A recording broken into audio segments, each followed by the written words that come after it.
jalgpallitaristu nii täna kui 18 aastat tagasi tegelikult liiga palju ei arvesta pealtvaatajaga, mis on minu meelest nagu kõige tähtsam asi jalgpallimängu juures, et ikka pealtvaatajad ka mängu vaataks. Mul on nagu müts maha kõigi ees, kõigi nende noorte kuttide ees, kes nagu tegelikult käivad päevast päeva trenni ja ka treenerid. Ja absoluutselt treenerid samamoodi, eks ju, kes teevad. Et ei ole tore seal vihma käes olla, kui sul nagu hullud padukad seal tuleb nagu, et... Ja täpselt, eks ju.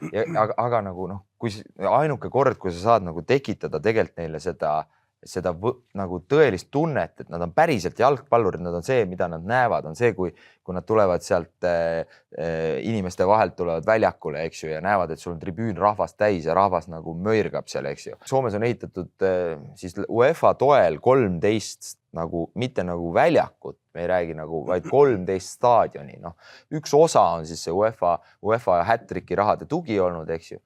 Siis Eestis tegelikult keegi ei teagi, mis me selle rahaga teinud oleme, kuhu see raha läinud on. Kui valdav osa premium-liiga mängudest siis peetakse tingimustes, kus pealtvaatajad peavad käima sellistes tualettides nagu ehitusplatsil tavaliselt käiakse. Et see ei saa olla see level, millega me täna rahuldume.